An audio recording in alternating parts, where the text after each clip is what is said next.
Noong 2016, nakakasana ang kaliwat kanan road at transport projects na layon daw maibsan ang kalbaryong traffic sa Metro Manila. Pero habang hindi pa natatapos ang mga proyekto, tiis-tiis daw muna at habaan ng pasensya. May report si Lea Alves. Bagong taon pero parehong problema pa rin para sa maraming pasahero at motorista.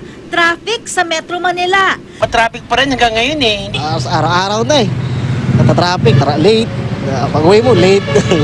Galit na yung asawa mo, di mo alam kung anong sasabihin ulit. Nakadagdag pa sa problema ang sabay-sabay na construction sa kalsada. Maraming mga kuwan na ginagawa. Pero kung mababawasan ng traffic pag matatapos na yun, malaking tulong. Ayon sa Malacanang, patuloy naman daw nilang tinutugunan ang kalbaryong ito. Bukod sa Metro Manila Skyway Stage 3, NAIA Expressway Phase 2 at LRT Line 2 East Extension Project na matatapos ngayong 2016 hanggang 2017, kasado na rin ang 9 na iba pang road at transport projects na layong maibsan ng mabigat na trapiko. Kung sakali, matutulungan din ang mga proyektong ito hindi lang ang Metro Manila, kundi pati ang mga rehiyong kadikit nito, ang Central Luzon at Calabar Zone.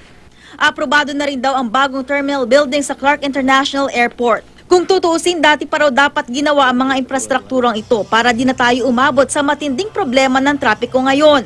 Hindi kasi uubra yung instant lamang, no, o yung immediate projects.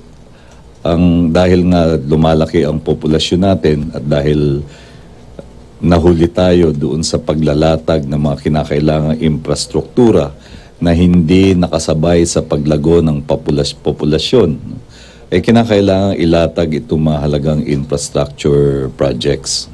Dagdag ng palasyo, hindi raw sinadyang pagsabay-sabay ng mga ito ilang buwan bago matapos ang termino ni Pangulong Noynoy Aquino. Kailangan daw kasing dumaan ng mga ito sa mga masusing pag-aaral. Hindi simple yung mga proyektong yan, no? Yung mga interchange, yung mga infrastructure projects na nabanggit natin require detailed technical feasibility studies na hindi naman pwedeng matapos overnight.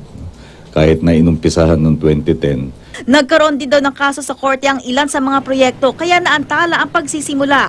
Apila ng pamahalaan sa mga motorista at mga pasahero, habaan pa ang pasensya. Tiyak naman daw nagiginhawa ang trapiko oras na matapos ang mga proyektong ito.